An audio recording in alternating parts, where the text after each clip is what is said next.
vous dire bonjour à tous. J'espère que vous allez tous bien. On est en live et ça fait plaisir là les copains. Ils sont tous là les anciens et je suis avec un invité de marque. Comme vous le voyez à l'écran, il s'appelle Deep Blue. C'est un ancien et pour ceux qui connaissent pas ou pour ceux qui connaissent, on avait fait un live ensemble, même plusieurs, on en avait plein et c'était le premier à avoir annoncé le bear market. Hein, je vous rappelle la fameuse vidéo, vous pouvez aller la retrouver, aller dans l'historique. Et il vous avait dit avant tout le monde, ce monsieur-là qui va se présenter, devant tout le monde, il vous avait dit que le bear market allait commencer quand le dot il valait encore 40 dollars. Hein, il est descendu jusqu'à 3 et quelques, maintenant on est remonté à 8. Aujourd'hui on est de retour, ça nous fait plaisir. On veut vous parler de différents sujets. D'abord on va parler d'actualité. Ensuite on veut vous parler aussi du marché parce qu'on vous avait quitté aussi sur ça. Et après, on vous parlera du DOT et de son avenir et peut-être un peu de comparaison avec d'autres blockchains, ça peut être intéressant. Et pourquoi on pense qu'il y a toujours du potentiel et pourquoi on est toujours là sur cette chaîne-là. Alors oui, il y a eu des hauts et des bas, on a eu des occupations tous privées, mais là, on va essayer de revenir et au moins de faire le minimum syndical pour que vous soyez contents. Donc Deep Blue, je suis très content de te revoir, j'espère que tu Bah, vas bien. salut Nono, salut à tout le monde. Ouais, ça Si fait tu veux dire super bonjour. plaisir. Ouais, je suis super content de refaire un petit live avec toi là, ça faisait longtemps.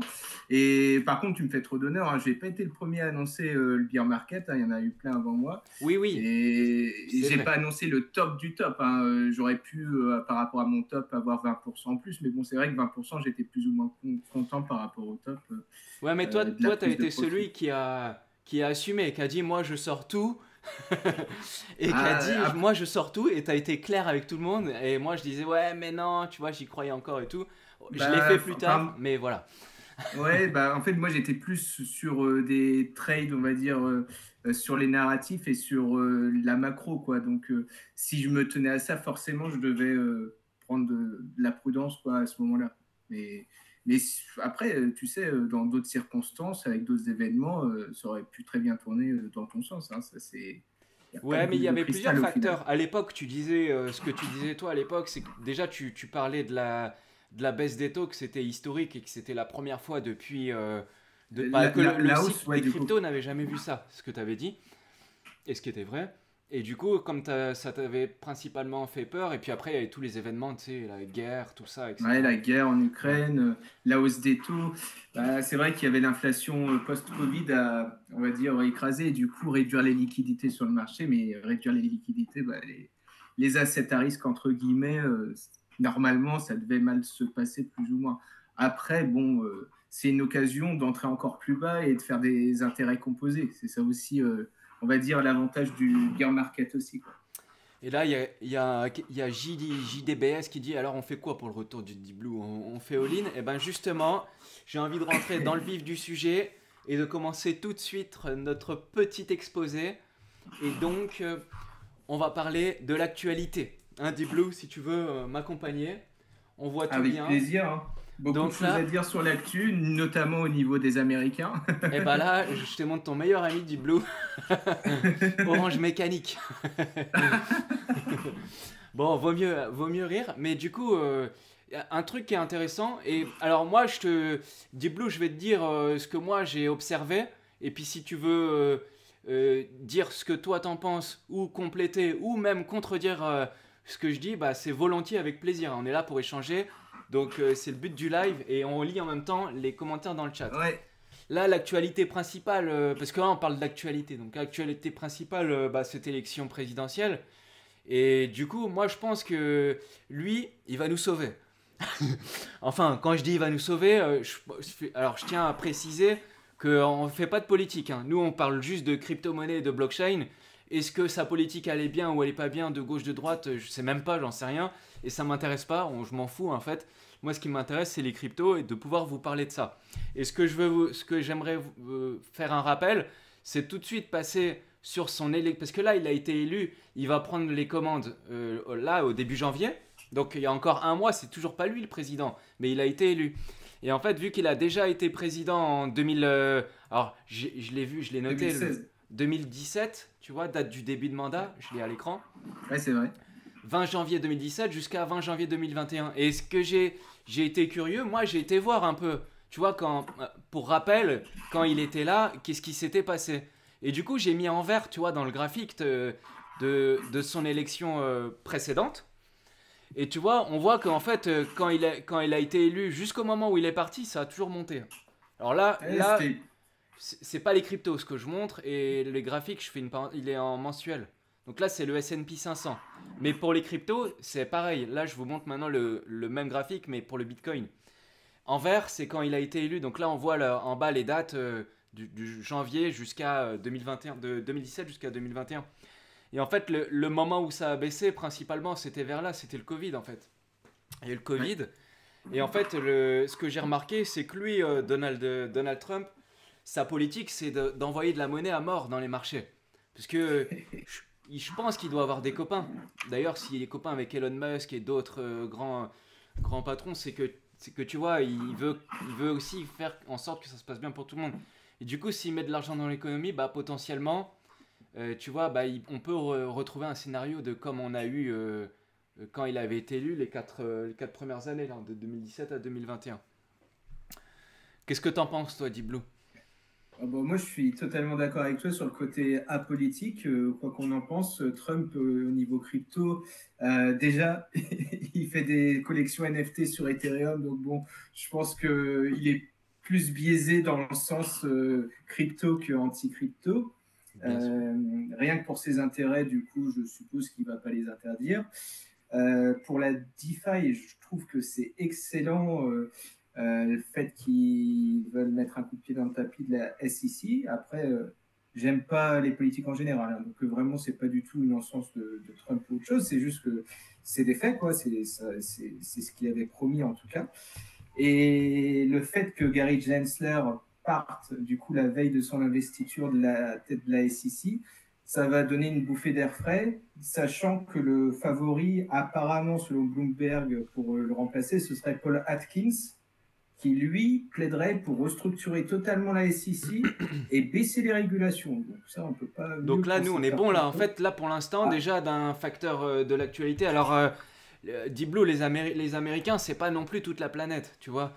Mais non, les pas du Chinois, tout. c'est un coup c'est oui, un coup c'est non. Ils font marche avant, marche arrière, comme ils ont toujours L'Union fait. européenne aussi. L'Union européenne, bah, c'était plutôt non, et maintenant, bah, ils font marche arrière aussi.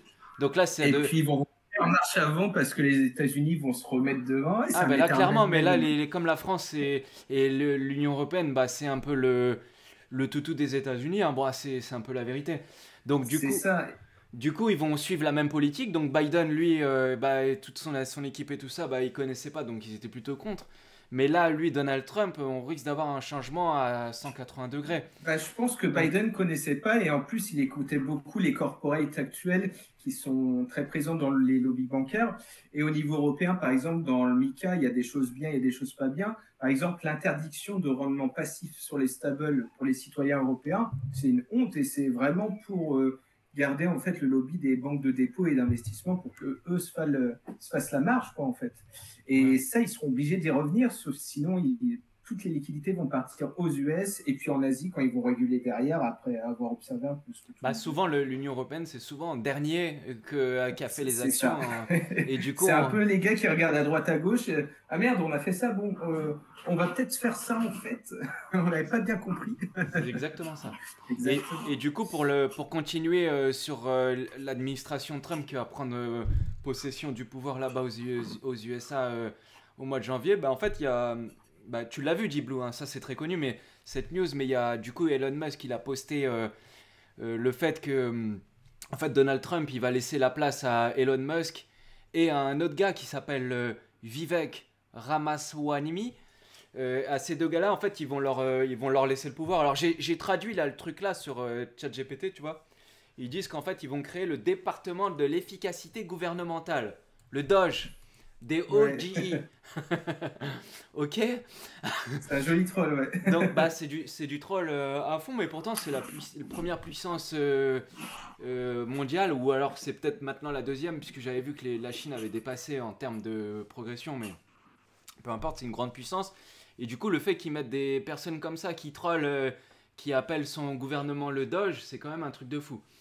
Ouais, Donc, je pense. c'est lunaire. Ouais, non, mais vraiment, je sais même pas si c'est bien, tu vois. Je suis même pas sûr que ce Ah soit une non, bonne chose. enfin, Parce que. on va dire, c'est le gars va aller sur Mars, mais on y est un peu déjà. Ouais, ouais, On bien y est un sûr. peu déjà. Et du coup, bon, bah, voilà, bon, ça, c'est du troll. Mais moi, j'ai lu un peu la news là et j'ai vu que Elon Musk, en fait, il va travailler avec Vivek Ramaswamy. Et j'ai été voir un peu qui c'est Vivek Ramaswamy. Et en fait, j'ai vu que en fait, c'est un gars qui possède un fonds d'investissement qui s'appelle Strive. Et Strive, c'est un fonds, tu vois, c'est un fonds américain et il gère l'argent des gens et notamment certains l'argent des Américains qui construisent leur retraite par capitalisation, tu vois. Et du coup, Tout à fait. là, sa société elle s'est développée. Il possède 1,7 milliard de dollars d'actifs et dedans, il y a beaucoup de BTC en fait. Et du coup, tu vois, ce que je veux dire par là, c'est que on a Donald Trump qui arrive au pouvoir, qui met deux gars qui sont full crypto à fond dans le BTC et dans les crypto-monnaies, à en faire le fer de lance de son gouvernement, alors que lui-même aussi, il est en plus à fond dans les cryptos. Ouais, c'est fou. Donc c'est un truc de fou. Donc c'est l'actualité, tu vois. Donc ça, c'est ce qui se passe en ce moment. Et je pense que ça a un impact direct sur ce qui va se passer. Et en plus, là, il est élu pour 4 ans. Donc Ouais, après, on va grouper les données avec d'autres choses quand on parlera du marché et tout pour essayer de. Donc ouais, c'est un truc de fou. logiquement, forcément, tu vois, il faut s'imaginer les gens qui sont un peu plus bas, le banquier traditionnel qui lui-même gère un fonds, il risque potentiellement de se dire bon bah attends, les États-Unis ils sont là, ils sont à fond dans ce truc-là, bah nous aussi on va y aller. Tu vois, donc je pense qu'il y a plein de gens qui vont. Ça va démocratiser en masse. Et alors je disais que Vivek, lui, il a son fonds qui pèse je sais plus combien de milliards, 1,7 milliard. 1,7, Ouais, ouais. 1,7 milliard où il y a pas mal de BTC dedans, mais Elon Musk aussi, il a beaucoup de BTC parce que c'est Tesla en Avec fait, sa Tesla, société Tesla ouais. qui possède. Et j'ai retrouvé le chiffre avant de lancer la vidéo. Il possède 11 500 BTC à aujourd'hui, hein. Là, Ah, il a sauté mon truc. Là, l'article que j'ai Ah, on le montré, voit. il date. Oui, c'est bon, je l'ai remis. L'article, il date du 23 octobre. Donc là, c'était il y a moins d'un mois. Et en fait, ça représente. Alors, vu que c'était il y a moins d'un mois, je pense que le BTC, il n'était pas à cette valeur. Mais à mon avis, là, il doit avoir dépassé le milliard de dollars. Donc en fait, pour lui, ce qu'il faut comprendre, c'est que lui, Elon Musk, si le BTC fait x2 à partir de là, ben, il gagne un milliard. Mais c'est. Est-ce que tu te rends compte de ce que c'est un milliard? Tu vois, ils vont appeler ça le Doge, ils vont montrer une image de chien, ils vont dire le département américain, tu vois, c'est un truc de fou. Et du coup, le département d'efficacité énergétique, pour rappel, pour ceux qui savent ou pour ceux qui savent pas, Elon Musk, en fait, lui, quand il achète une société, ce qu'il a fait là dernièrement avec X, avec Twitter, c'est qu'en fait, quand lui, il achète une société, il arrive, et il fait ça partout, hein. Il fait ça avec Tesla, il a fait ça avec toutes les sociétés. Et en fait, quand il arrive, qu'il y a une énorme bureaucratie, c'est ce qu'il appelle la bureaucratie, c'est qu'il y a plein de gens dans des bureaux et il se dit que avec, euh, avec seulement 30% des gens, il va réussir à faire la même chose, voire mieux. Alors du coup, à chaque fois qu'il arrive, sa première politique stratégique, c'est de virer les gens. Alors, tu vois, je dis pas que c'est bien, mais du coup, il rend efficace ces entreprises comme ça. Et en fait, si j'ai bien compris, il veut utiliser à peu près la même méthode hein, pour le pays aux États-Unis. Donc là, ce qu'il a fait sur Twitter, c'est quand il arrivait avec, je sais pas si tu avais vu la photo, mais il est arrivé avec un lavabo Ouais, devant l'entrée de Twitter pour dire je vais nettoyer l'entreprise, quoi, tu vois. ouais. Et les gens, ils l'applaudissent. Alors ça, tu vois, tu vires des gens, bon, c'est pas super, tu vois, mais c'est Elon Musk, lui, il peut tout faire, tout dire, ça passera toujours bien, tu vois. Donc, il est connu pour ça. Il a fait ça avec sa société, il est connu pour ça. Et en fait, une fois qu'il voit qu'il y a dans ses sociétés, une fois qu'il a viré beaucoup de gens et qu'il commence à voir qu'il y a des dysfonctionnements, à ce moment-là, il stoppe, il arrête de virer des gens et il réembauche. Mais du coup, il a fait tu vois, il a passé un coup de karcher, quoi, en gros. Ouais. Et là, il est carrément en train de dire, avec Donald Trump et tout, que en gros, c'est ce qu'il va faire, quoi. Il veut, Ouais, et il veut virer puis tout il le monde, quoi, tu vois. estimerait, il a dit 30% des dépenses fédérales. Enfin, 30%, c'est énormissime. S'il le fait vraiment, c'est qu'il va couper comme à Twitter, quoi. Enfin, c'est du même acabit, hein. Ouais, c'est ça. Donc, je suis curieux de voir comment ça se passe parce que dans une entreprise, bon, bah, c'est le patron, il fait ce qu'il veut. Mais dans un pays, tu vois, si toi, t'arrives, t'es le patron de la SNCF, à mon avis, Deep Blue, c'est arrivé plus d'une fois que tu te fais choper dans un bureau, on t'enlève ton costume, hein. Ouais. Donc, il faudra voir un peu comment ça va se passer, mais bon, bah écoute, c'est apparemment ce qu'ils ont envie de faire. Et les Américains, ils- contrairement à nous en France, eux, ils ont plus cette politique-là. Pour eux, c'est Oui, c'est beaucoup plus libéral bah, voilà, c'est aux ça. US. Donc quand nous, on peut se choquer de ce genre de choses, bah, en fait, les Américains, eux, ils sont beaucoup moins choqués. Et Et c'est pas en un plus, les jugement, hein. Américains, c'est... Ah non, mais il n'y a aucun Je dis jugement, pas mais que c'est même bien ou mal, je constate juste que c'est ce qu'il veut faire. Voilà, c'est. après, dans Ouais. tous les cas, forcément, il y a dans chaque métier des gens efficients, d'autres un peu moins, pour des bonnes raisons, pour des mauvaises raisons. Donc, d'une certaine façon, c'est perfectible hein, comme système. Après, les États-Unis, ce qui m'interroge dans le sens où il y a une incertitude, c'est comment ça fonctionne au niveau fédéral entre les États, vu que chaque État, tu sais, ça a une Ah propre oui, ils ont du culture. pouvoir un peu différent, ouais. Enfin, Ouais, ils je ont sais pas des. comment Ouais. ça va se passer à ce niveau-là. Du coup, peut-être qu'il y aura des États où il y aura besoin de plus de coupes que d'autres. Il y en a où c'est déjà plus décentralisé, mais c'est vrai que c'est intéressant en tout cas de voir ce qui va se passer. Voilà, donc bah ouais, mais tu vois, pour continuer là-dessus, en fait, t'as un gars qui lui a dit, tu vois, sur Twitter, il y a un mec qui a envoyé un mème, tu vois, enfin une image troll. Il a dit, ouais, Elon Musk a viré 90% du staff de Twitter, donc de l'équipe de Twitter, et son fonctionnement est meilleur. Et là, il montre en photo, pour rigoler, la tête des gens qui sont employés au gouvernement américain actuellement, tu vois. Donc là, au début, il regarde, et maintenant, il flippe, tu vois. Et du coup, Elon Musk, il répond à ça, et il dit, c'est pas 90, c'est 80%. Mais donc, en fait, il confirme, tu vois. C'est que ce qu'on dit là, c'est pas du mytho, c'est lui-même qui le dit. Ouais. Donc, c'est ça qui est incroyable. Donc, maintenant, on va bien voir ce qui va se passer, et on le verra au fur et à mesure, mais en tout cas, sauf à ma connaissance, en tout cas, moi, j'ai jamais vu ça dans Ah un mais moi non gouvernement. plus. Donc, Et bien sûr, hein, c'est pas dans les agences locales. Là, je vois dans les commentaires, c'est pas au niveau des États eux-mêmes. Mais si des États ont déjà des grosses agences, je suppose qu'il y a moins d'employés fédéraux, excusez-moi. Et s'il y a des grosses agences fédérales et peu d'agences étatiques, peut-être que le switch fera justement une décentralisation vers l'État. Enfin, j'ai des suppositions, mais ça sera intéressant de voir les coupes à quel niveau géographique des États-Unis ça se fera. ouais, bah écoute, de toute façon, on va bien voir, hein, il risque d'avoir quelques grèves et tout ça, bah on verra bien. On verra bien ce qui va se passer. De toute façon, c'est pas chez nous, c'est chez eux. À la limite, c'est pas notre problème. Nous, on s'en fout. Ah, Mais exactement. c'est quand même curieux, tu vois, de voir Et on pourra apprendre de ça. Et ouais, bah en France, nous, on a l'extrême inverse. C'est la Ouais. bureaucratie, elle est omniprésente, mais à tel point que, tu vois, parfois, ça crée des blocages, quoi, tu vois. Mais bon, du coup, oui, on va bien voir, c'est très instructif. On va Bah oui. regarder, nous, Mais à c'est faire vrai qu'il y comme. a pas mal d'agences doublons en France, c'est ça, voire triplés. T'as Ah ouais, ouais. trois agences qui font la même chose, Non, mais alors que mais t'as t'as des des trucs de secteurs fou, hein. publics où T'as c'est des en temps. agences qui, t'as des agences qui sont là juste pour observer, tu vois. Ouais, c'est L'observatoire des ça. trucs. Non, mais t'as des trucs de ouf. T'as des secteurs, t'as trois personnes pour un truc et il y aurait même pas besoin de personnes en fait. Et t'as des secteurs publics, la santé, t'as la Oui, justice où il voilà, manque de c'est ça. personnel. Enfin, c'est un truc, Faut c'est dingue. réorganiser de manière Ouais. intelligente, tu vois, c'est ça. Mais bon, Bah après, ouais, voilà. L'idée, c'est c'est dingue. pas de virer les gens, c'est de faire en sorte que ça marche mieux. Enfin, bon, moi, je fais pas de politique, hein. Non, mais Mais bon, ça c'est des faits au final, c'est bah vrai. ouais, ouais. Hein, c'est...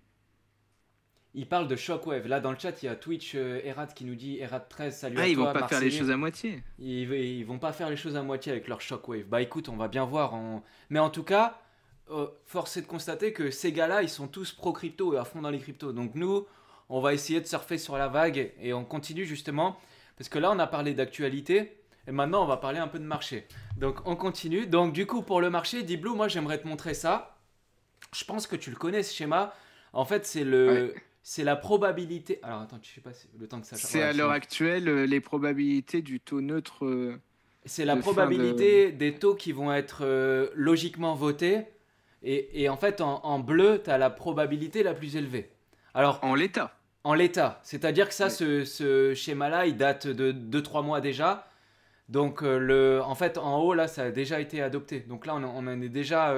Et ce que je veux vous montrer, en fait, ce que je veux montrer au public, et toi, Diblood, si tu pourras compléter, ce que je veux montrer au public, c'est qu'en fait, on voit que les choses vont énormément s'accélérer.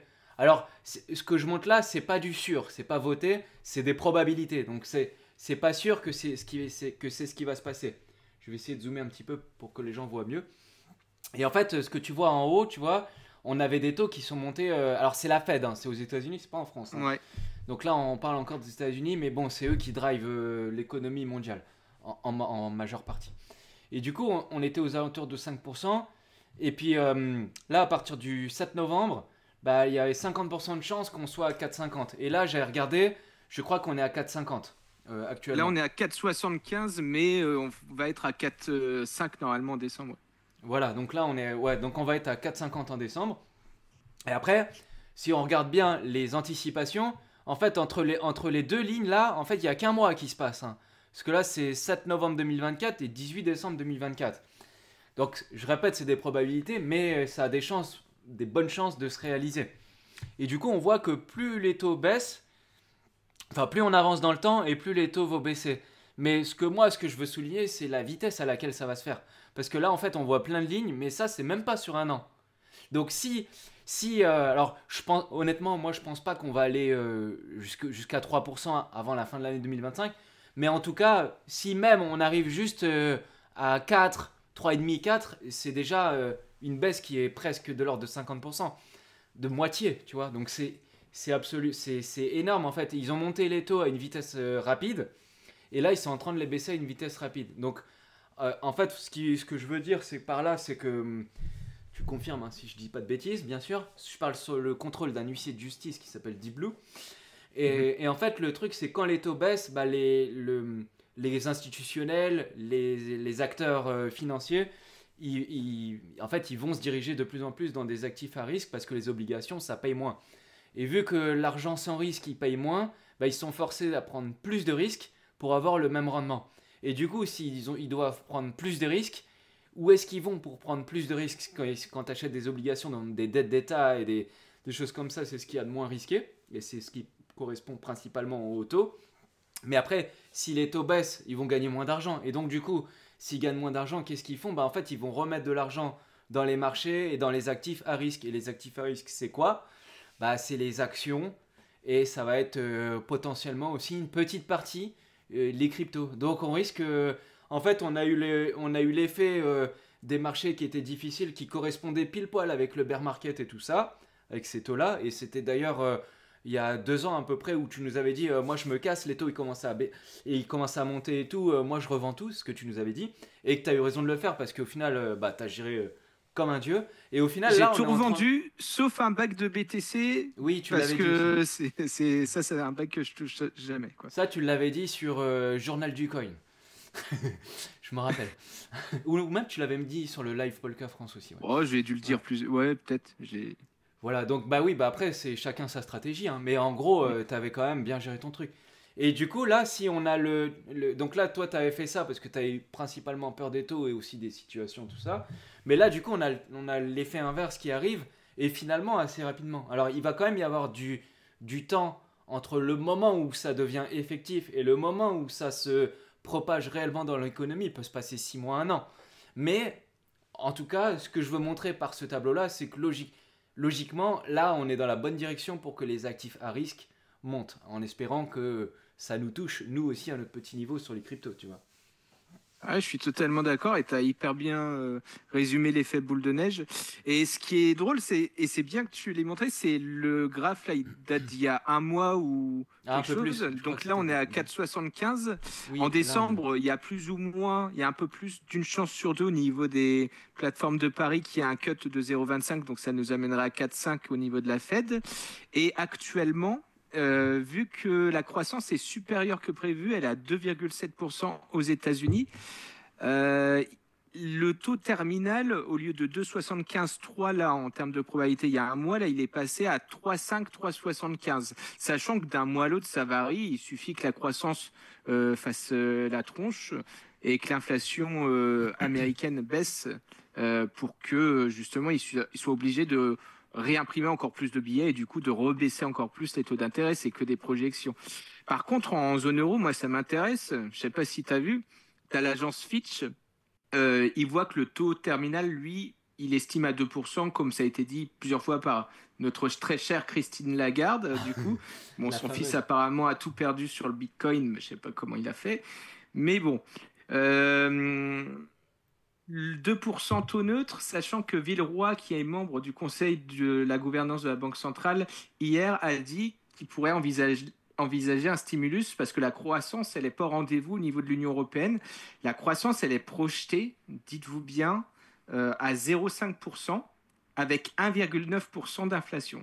Ce qui fait une perte nette, du coup, économique d'1,4% sur la zone euro, ce qui est énorme. Et ils voudraient Et donc, ils veulent restimuler. relancer. Ouais. C'est ça. Et là, Et pour relancer, qu'est-ce qu'ils font? Ils mettent ils de baissent la... les taux. Ils Et baissent là, les ils taux et ils mettent de la hésitent. monnaie. Ouais. Là, au niveau de l'Union européenne, on est à 3,25. Euh, En décembre, il y aura un cut, c'est sûr. C'était 0,25 le consensus il y a un mois. Là, il y a quand même 1 sur 5 qui estime, économiste, que ce sera 0,5.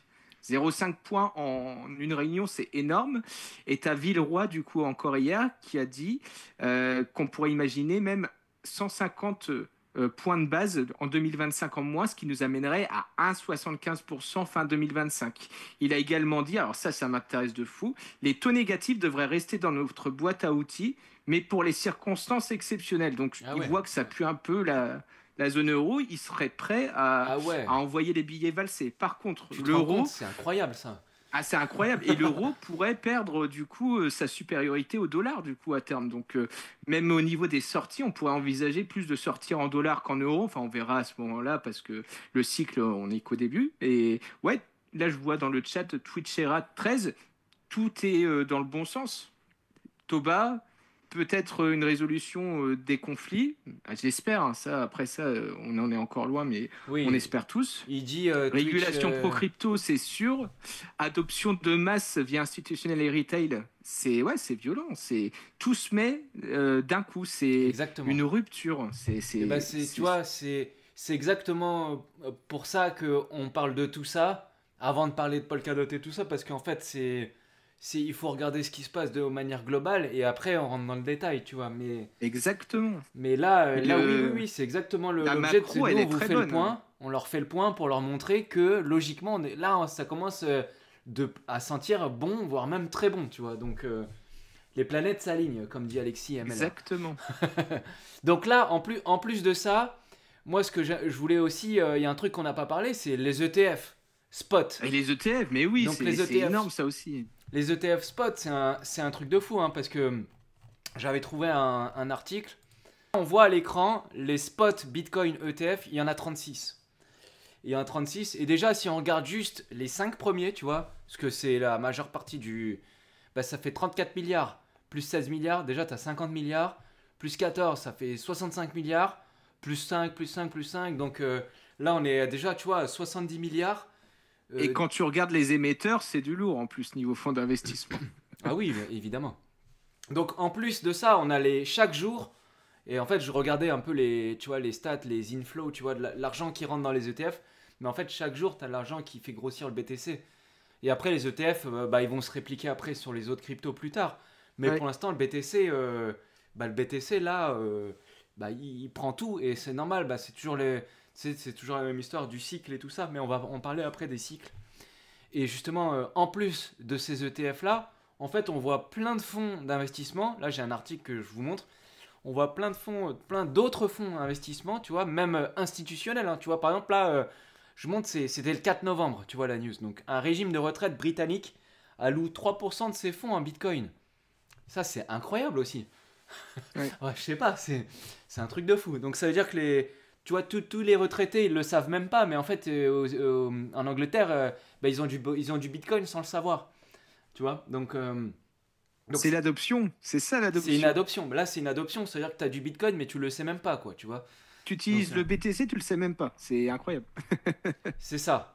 Donc, ça, donc là, j'ai parlé d'un régime de fonds de retraite, mais en fait, si tu veux, même en bas de l'article, ils disent les services de retraite en Corée du Sud et dans l'État américain du Michigan ont des tendances similaires en matière d'investissement dans les crypto-monnaies. Tu vois, donc en fait, ça, c'est pas que aux États-Unis, c'est pas que Deep Blue et Nono et sa commu Ouais. des 80 personnes là qui sont, 82 qui sont là dans le live, mais c'est la Corée C'est du Sud, mondial. c'était tout le monde, tu vois, toute la planète qui se met à acheter des cryptos. En plus de ça, on a MicroStrategy qui lui tous les jours il achète en masse. Donc en fait là maintenant c'est bah ça y est, c'est le numéro un. C'est le plus gros détenteur de BTC et t'as vu ils disent qu'il a 279 420 BTC. C'est pas un truc de fou ça. C'est plus de 1% de la supply totale. C'est incroyable. C'est incroyable. Bah ouais, en plus Incroyable. le Bitcoin bah il y en a déjà au moins 10% facile qui sont perdus à tout jamais. Encore Ah ouais, mais je suis même gentil plus. quand je Ouais, dis ça. t'es Ouais. gentil. T'es Ouais, très ouais. gentil. Ouais, Peut-être 30 même 30-40% qui sont ouais et perdus. 30%, ça m'étonnerait pas, hein. Donc là, en fait, là, il y a une offre qui est très limitée et tu as les ETF qui achètent en masse, les fonds qui achètent en masse. En fait, le truc est en train d'exploser, on ne le voit pas. Mais quand on le voit pas, mais il faut là, en listant toutes ces news-là, on se dit que bah oui, c'est énorme. Oui, c'est énorme. Mais pour l'instant, c'est que le BTC qui prend. Mais c'est normal, hein, c'est normal, vu tout ce qu'on vient de lister comme événement. Et du coup, moi, pour ça, Deep Blue, j'ai une théorie. Ok. Là, c'est personnel. Ouais, j'ai une théorie, elle est personnelle, tu vois. Donc, tu vas me dire ce que toi t'en penses. C'est Vas-y. que, en fait, tiens, on va se mettre comme ça. En fait, tu vois, comment dire, donc Les là, halvings. tout ce qu'on a listé, que le BTC pump en premier, que le BTC prend en masse de la valeur, là, il est quasiment à 100 000 dollars à quelques milliers près. Et tous Ah, les j'aurais tellement autres. aimé qu'ils franchissent les 100 000 pour le live. Ouais. Et tous les autres, bah, ils ont pas, tu vois, ils ont pas encore vraiment pumpé. Même le TH, il est pas encore arrivé à là où il avait pu arriver. Et en fait, moi, je me dis que tu vois, à chaque fois, tu as le cycle du BTC, après, t'as les large cap, les altcoins, alt season et tout. Moi, je pense que Ouais. les alt season, enfin, elle va être incroyable.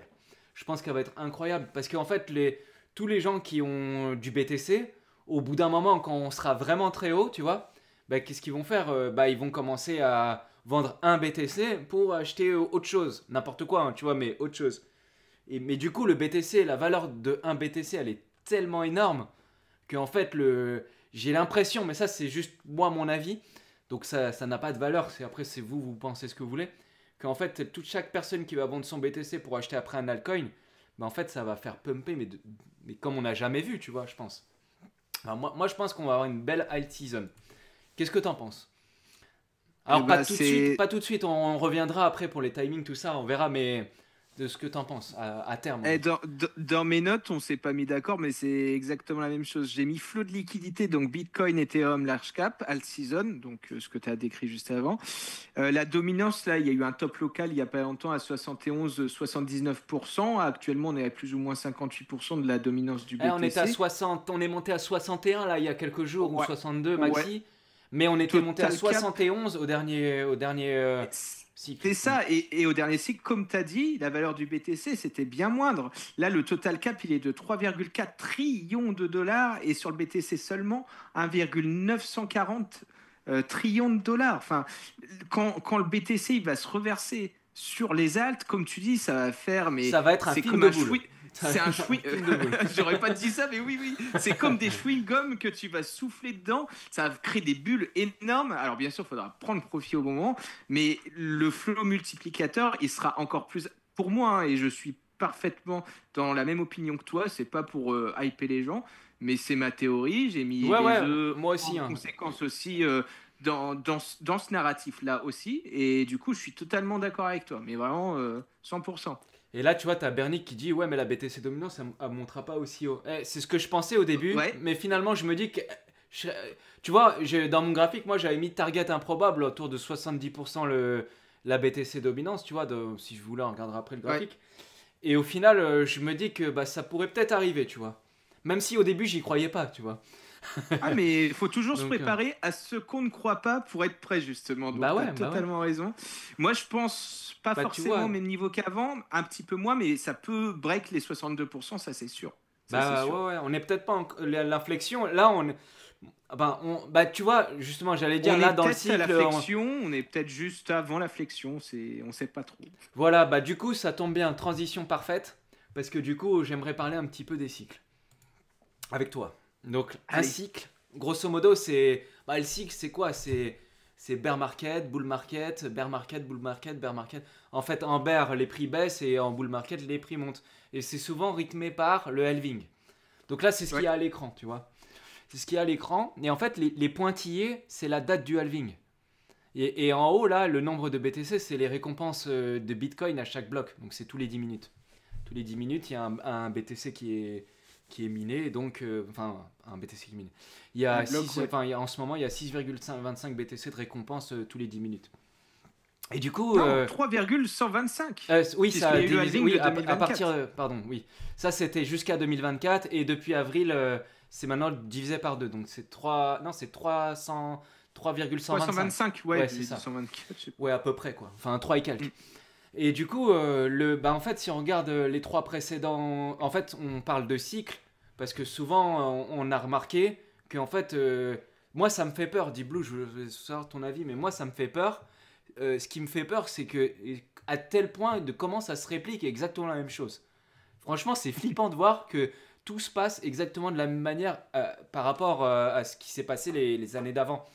Tu vois, donc le BTC qui monte, par rapport au halving, tout, les mêmes périodes, les mêmes mouvements, moi ça m'étonne, ça me fait flipper tellement à quel point c'est précis, tu vois. Ouais. Ouais, Et, c'est ouais. comme une montre suisse, c'est vraiment, c'est Ah, c'est incroyable. c'est fou. Et du coup, on le voit que c'est souvent rythmé par le halving. Et là, le halving, on l'a eu quand? On l'a eu au mois de juin. Non, au mois d'avril. C'était au mois d'avril Exact. 2024. Et donc, quand le halving se passe, en fait, il faut 6 mois, un an avant que, si vous regardez dans le passé. Alors, le passé ne prédit pas forcément le futur, mais en tout cas, ça réplique quand même pas mal ce qui s'est déjà passé Ça rime 3 fois. souvent à ce qu'on dit, ouais. Ouais. Mais par contre, ce qui est intéressant de noter, c'est l'amplitude. Et tu vois, là à l'écran, on voit l'amplitude que, tu vois, en 2014, et le BTC avait fait un 92, un x 92. Et en 2018, il a fait un x 30. Tu vois, et en 2000, le dernier cycle, donc le précédent cycle, il a fait un x 8. Donc peut-être que là, il pourrait faire un x 4, tu vois. Un Allez, x4 ou un x3, ouais, ça tu peut. vois, donc après, c'est des stats. Bah, plus le market cap est grand, plus c'est compliqué de multiplier, ça c'est sûr, hein, C'est c'est ça. pour ça. Mais en tout cas, c'est vrai que le halving, ça correspond souvent aussi à la capitulation de certains mineurs non rentables. Bah là, ils ont leur récompense de moitié d'un coup, déjà qu'ils étaient, entre guillemets, Ils étaient malmenés tendus avec la à ce baisse des prix hein, niveau-là. pendant le bear market. Et ça marque souvent, ouais, un bottom local. Si c'est pas le bottom absolu, c'est un bottom local. Et après, ça, si les taux sont dans le bon sens, ça fait effet boule de neige après, hein, mais même pour le narratif, hein, c'est important le halving, hyper important. Voilà, donc là, j'ai le même graphique, mais un peu plus précis, si on peut dire. Et donc, il nous montre en fait les réplications de ce qui s'est passé dans le passé par rapport au halving. On voit qu'il y a toujours un petit temps avant que ça monte vraiment.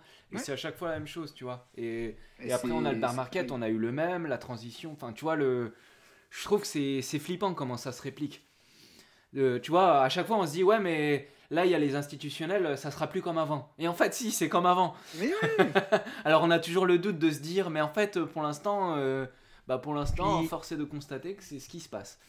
les banques centrales, vu qu'elles jouent avec leur monnaie fiduciaire, avec des cycles de restriction de liquidité puis d'augmentation de liquidité, ça répercute à chaque fois les mêmes effets. C'est vrai que c'est incroyable ce mécanisme de robinet avec les tuyaux, quoi, en fait, plus ou moins. Et Ouais, ça c'est va ça. dans le BTC, et puis après.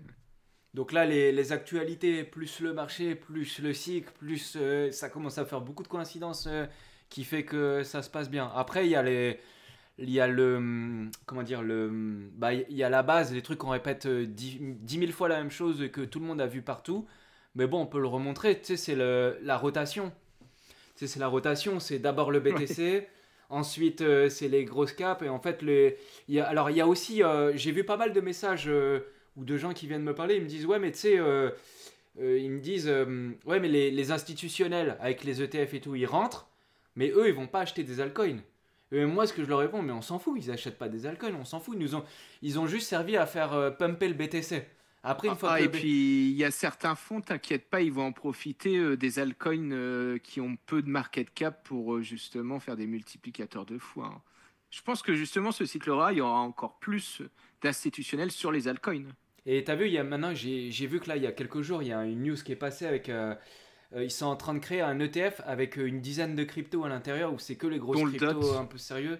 Ouais, il y avait le DOT dedans, ouais, il y avait le DOT dedans. Ouais, Et du coup, tu vois, ils sont même en train de faire des réplications des ETF où tu peux acheter un paquet tu vois, un paquet de crypto, crypto ouais.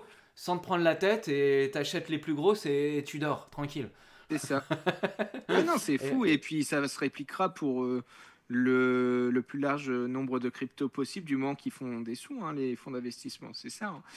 Et alors juste, je te coupe, dans 10 minutes, le lien Zoom, il va être de nouveau down. Ouais, bah c'est pas grave, on en remettra un autre. Ouais, De toute exactement. façon, là, on a parlé de l'actualité.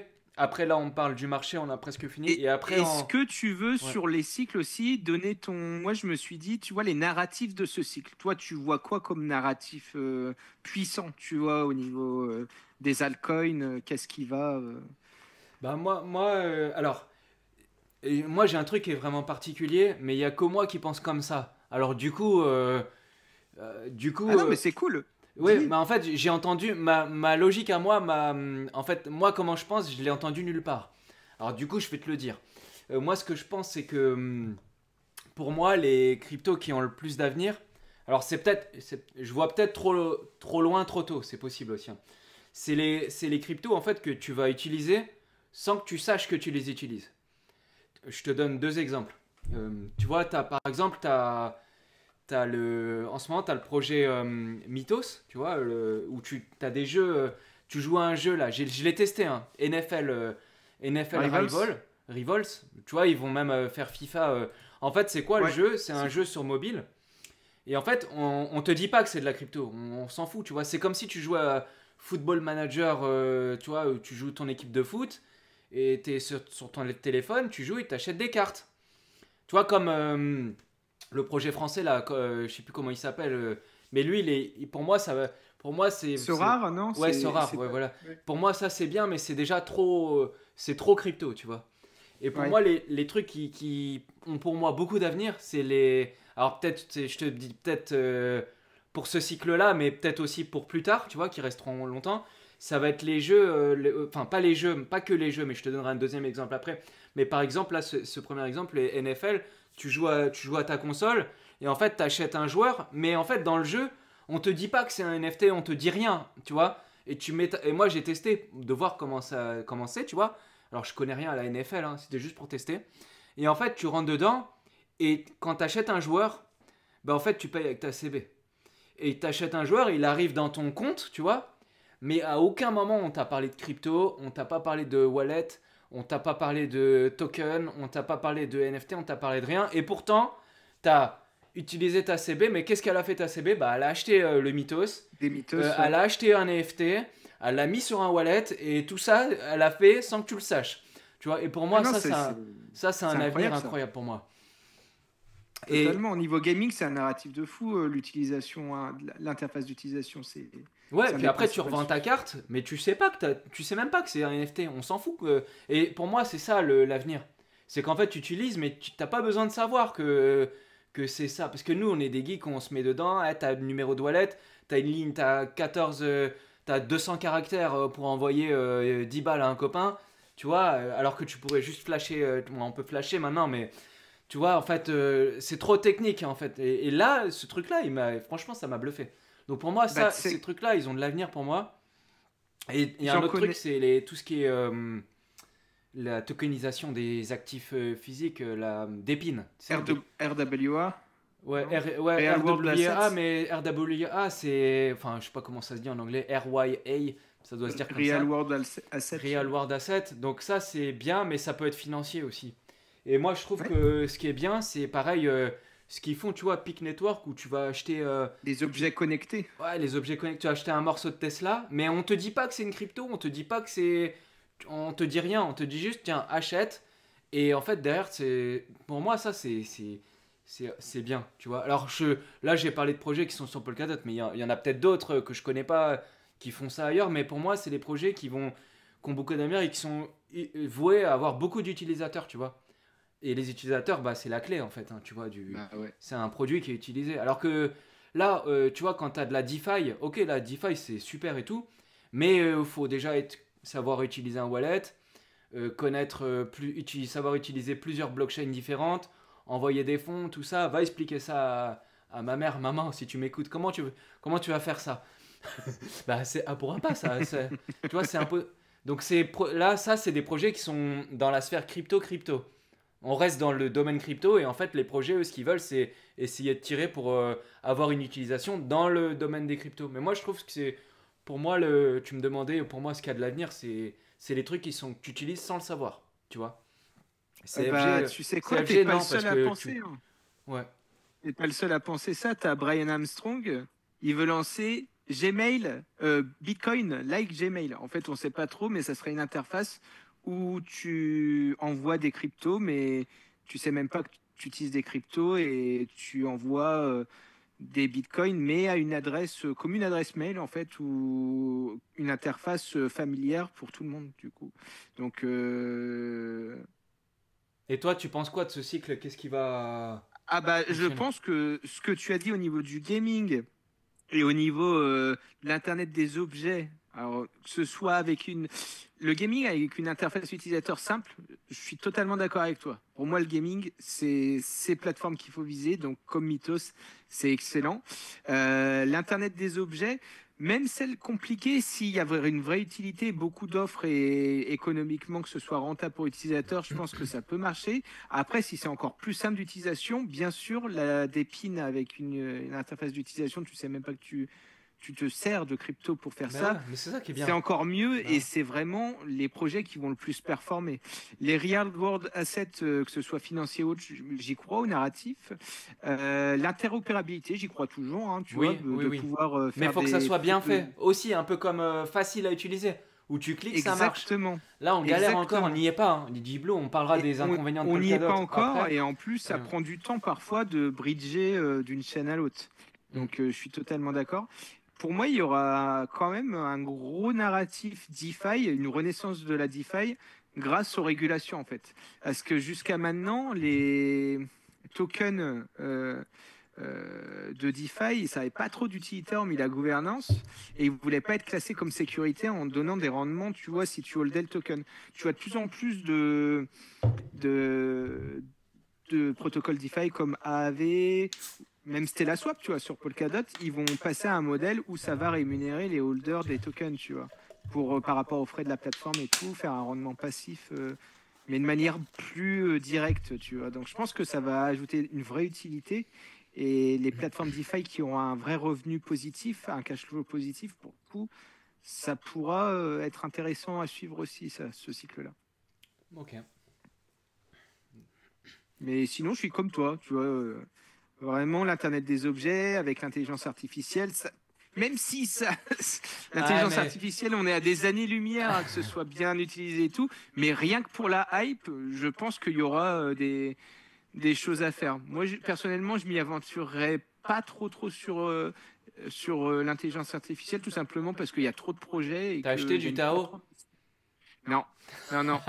Pour moi, si tu veux, je trouve que c'est Alors, moi, j'ai un les avis mêmes coins, tranché. hein, Ouais. les mêmes coins, tu as énormément d'argent à te faire, mais moi, les trucs où c'est l'argent, il est hyper concentré entre quelques projets à un instant T, et puis la mode change vite, tu vois, Ah, mais ça, je c'est une suis mode, pas hein. un bon Ça, c'est trader. juste de la mode. Je suis pas un bon trader sur ces narratifs-là.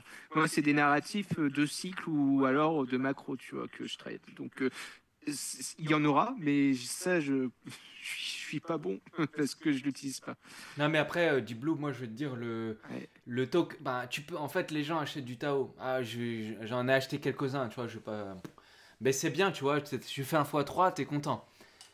Ça y est, le lien de la vidéo, c'est terminé. Bah, du coup, en attendant que Deep Blue il me renvoie un autre lien, parce que du coup, c'est tous les 40 minutes. Mais en fait, pour parler du Tao, en fait, le Tao, c'est bien pour acheter un token, comme il disait Diblo, bah, c'est une mode. Donc c'est une mode, c'est pour ça que moi je vais acheter pour jouer, pour casino quoi. Mais en fait, moi la question que je pose, c'est pourquoi on achèterait un token d'intelligence artificielle? Pourquoi faire? À quoi sert l'intelligence artificielle couplée à la blockchain? C'est la question que j'ai à poser à la communauté. Parce qu'en fait, l'intelligence artificielle, elle fonctionne très bien sans la blockchain. Pourquoi on ajouterait la blockchain? En fait, parce que l'intelligence artificielle, ça consomme des terras et des terras de données. C'est une consommation incroyable de données.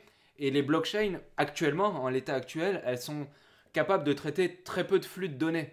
Alors pourquoi on va mettre un truc qui consomme à mort de la donnée sur un réseau qui est encore trop faible pour pouvoir accepter toutes ces données-là? En fait, il y a comme il disait, c'est surtout du narratif. Parce qu'au final, l'utilisation réelle du projet, bah, à quoi va servir? Elle est là la question. Si vous avez la réponse, moi je suis preneur. Hein. Je suis preneur, je sais pas tout. Moi j'apprends aussi. Donc, Ouais, si t'as entendu mon argumentaire, tu vois. Ah bah, je suis d'accord avec toi. Un bouillou, il a bien résumé ça aussi. Il y a des trucs, c'est juste pour la hype, hein, ça c'est Exactement, sûr. c'est pour ça One Boyo, moi j'ai acheté du Tao. Calmez-vous, hein, j'en ai 3 ou 4 un truc comme ça. Tu vois, c'est pas énorme, mais j'ai acheté histoire d'eux, tu vois. Et je suis content, tu vois. Je suis comme tout le monde, le normise qui achète son token, qui fait un x3, il est content, il va bientôt le vendre. Et Quand il je y a sais plus. moyen qu'il surperforme les autres, Et hein, en plus, quand oui, je dis c'est pour ça. ça. Faut garder un Et c'est moonbag. juste que moi, voilà, j'ai une aversion à ce risque-là parce que je suis pas bon à timer les modes. Ouais, exactement. Donc là, après, et puis en plus, le jour où tu vois la mode, en général, c'est souvent trop tard. Tu te rappelles la mode du le métaverse? Tous les trucs Ah, métaverse, ils pumpaient à mort et 3 semaines après. ah ouais, non, mais c'était un truc de fou, les levées de fonds de malade qu'il y avait. Ça durait un an, quoi, le truc. Voilà, donc tu vois, donc moi je pense l'IA, elle est là pour rester, le métaverse aussi, mais pourquoi sur la blockchain? Et en tout cas, en l'état actuel des choses. Peut-être demain, si la blockchain arrive à traiter des grands flux de données et tu vois, là, ça pourrait être bien. Mais pour l'instant, je vois pas trop l'intérêt, tu vois. C'est pour ça que je demande au grand public si Ouais, quelqu'un pour est capable l'instant, de l'IA, m'expliquer. c'est bien pour générer du contenu ou alors faire des tâches de secrétariat, mais Ouais, mais c'est sur vrai la que c'est pas. blockchain, pourquoi sur la blockchain? Ah, je suis d'accord avec toi, non, on n'est pas encore à ce stade de Tu vois, donc, développement, je suis d'accord. si on est capable de m'expliquer, moi, volontiers, je suis preneur de l'explication. Donc du coup là, pour revenir à Polkadot, pour faire grosso modo ce qui s'est passé, c'est qu'on était, tu vois, le Gavin Wood quand il a lancé c'était en 2017 qu'il a lancé le DOT, ouais, le token. Hein. Non, le token c'était pas en 2017, c'était en 2018 je crois, de mémoire. Hein. Il me semble quand il valait 300, puis après ils l'ont remigré. Et en fait, la première vision de Gavin Wood, c'était de créer, ça on vous l'a expliqué mille et une fois, donc ça vous avez compris, de créer une blockchain avec des blockchains parallèles où chaque projet utiliserait une blockchain. Donc ça, il a fini. Maintenant qu'il a fini ça, bon, j'avais fait la vidéo, j'avais expliqué que du coup, au fur et à mesure du développement, Gavin Wood il s'est rendu compte qu'au début, on a une idée, et puis après, au fur et à mesure du code, bah, l'idée, elle dévie un petit peu de l'idée originale. Et donc, du coup, il s'est rendu compte qu'il y avait des qualités, mais aussi des défauts. Et donc, on passe d'un modèle des parachains, vous savez, les enchères où tu pouvais miser sur un projet et récupérer ou tes dots ou tes KSM en échange de tokens et tout ça. Ça, c'est fini. Maintenant, c'est officiellement fini.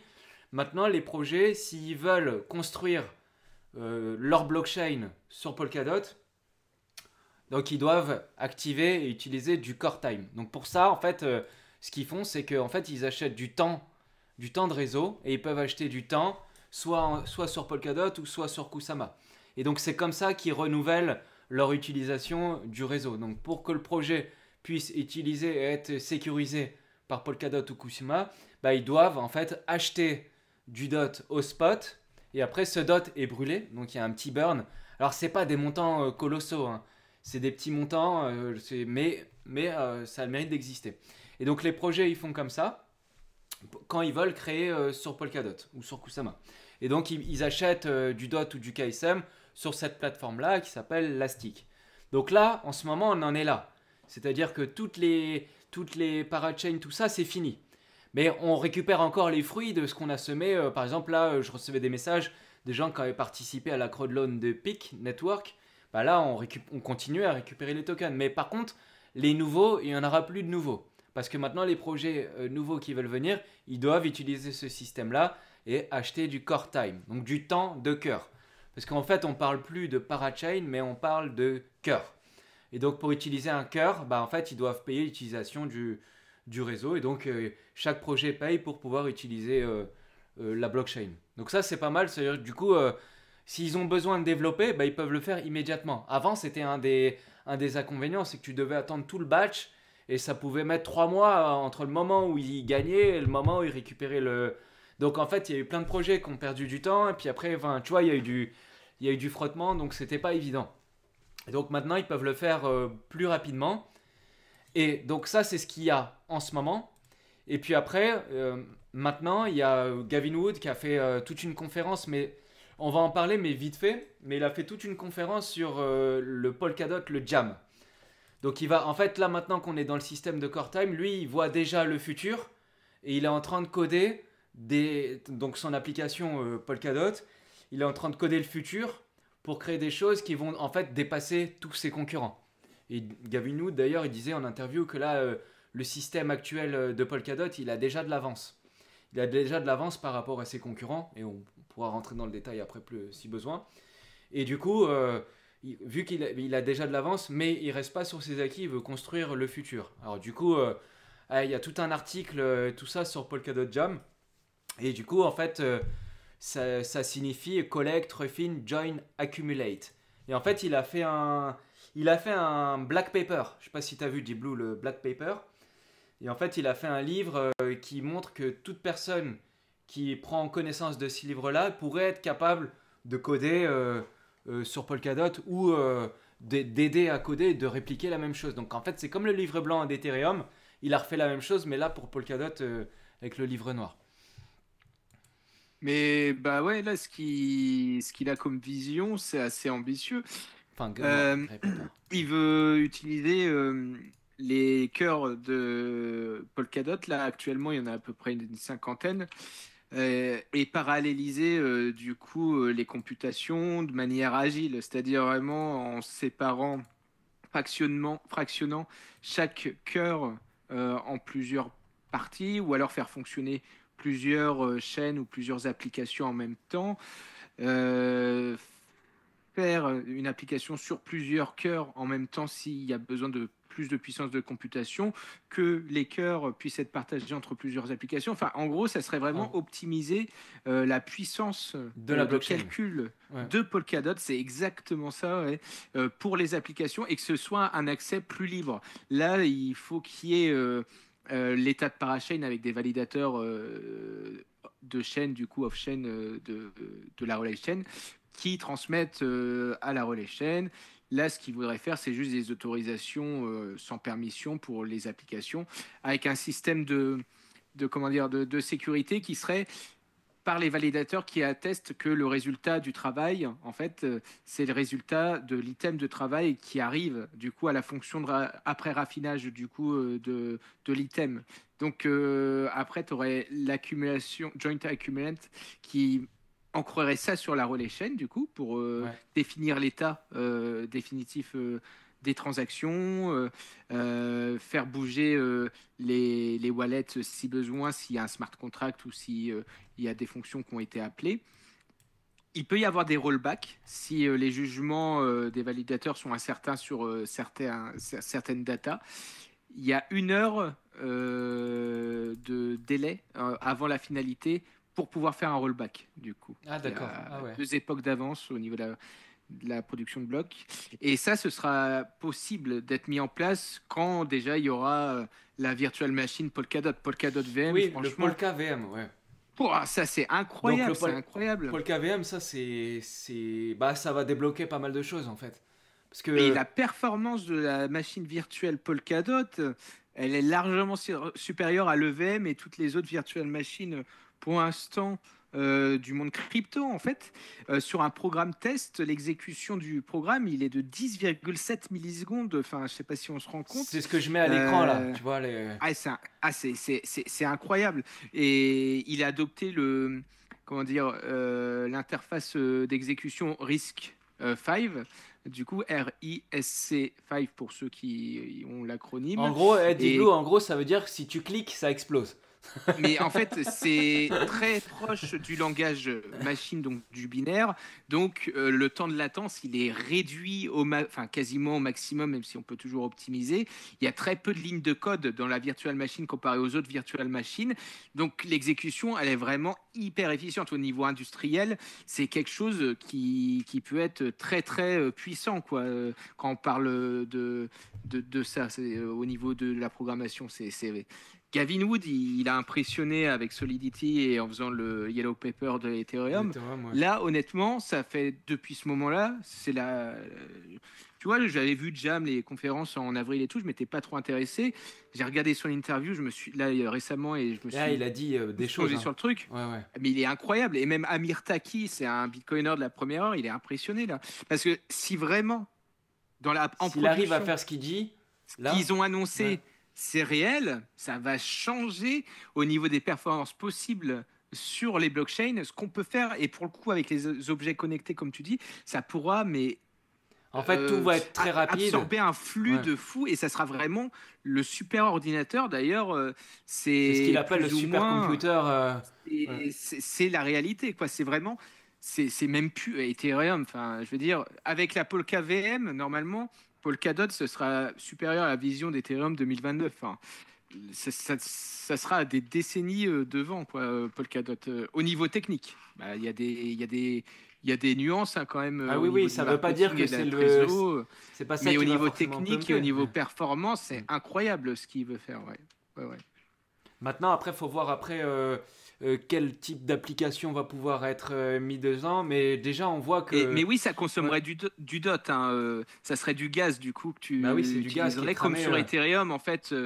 Ça sera à la demande si tu veux, à la demande de l'application si tu veux. Mais comme en ce moment, toutes les blockchains qui utilisent, tu vois, les Mythos, les Pic, tous ces projets-là qui consomment à fond de la donnée, mais en fait à chaque fois ils brûlent du dot enfin ils brûlent une partie, il y a une partie qui va à la trésorerie aussi. Et quand tu regardes le prix des L2 Ethereum qui payent pour sécuriser leur L2 chaque jour, c'est Polkadot, en fait, ils payent plus. En fait, ce qu'ils payent, c'est des validateurs. Ils payent les validateurs. Et en fait, ils les payent des fortunes. Hein, Mais le core time, là, tu regardes le prix du core time sur 28 jours, c'est 69 dots. Je veux dire, mais c'est incroyable. C'est incroyable. Pour sécuriser leur projet de manière plus robuste et pour avoir des meilleures performances, ils paieront 10 000 fois moins les projets. Enfin, c'est ça qu'il disait Gavin Wood, c'est que du coup, c'est la blockchain la moins chère du marché. Parce qu'en fait, tu n'as plus besoin d'avoir des validateurs. Tu n'as plus besoin d'avoir des gens qui vont exécuter des machines, etc. Puisque Polkadot... Tu n'auras que l'application, c'est ça. C'est exactement ça la vision de Jam. C'est ça. Donc du coup, vu que Polkadot le fait, donc il dit aux développeurs, oula, non, t'emmerdes pas avec ça, t'as pas besoin de le faire. Nous, on l'a déjà fait. Et donc, on te met à disposition la meilleure puissance, le meilleur calcul, etc. Mais par contre, Deep Blue, tout ça, il a dit que ça allait durer jusqu'à 2028. Hein. Ouais. Ah, et tu vois, donc, déjà, la virtual machine, on l'attend en 2025 pour juger.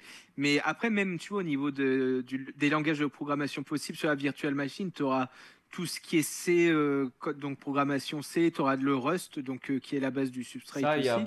Et tu auras Haskell, ça va ouvrir la porte à beaucoup de développeurs quand même.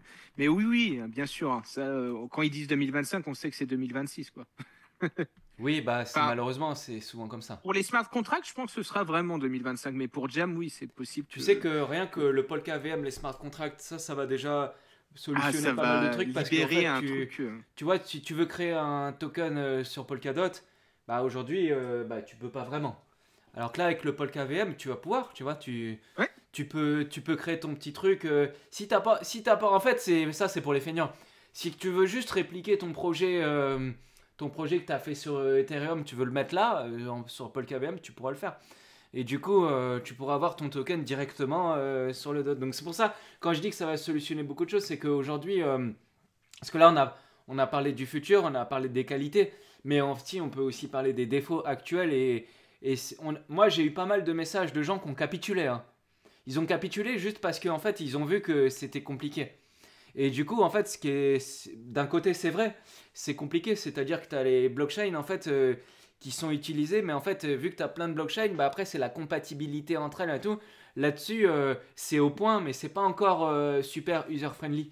Tu vois, pour l'utilisateur de base qui veut faire son bridge et tout ça, bah du coup, ouais, c'est vrai que c'est encore un peu compliqué. Du coup, il y a pas mal de. Là, je parle que du grand public, hein.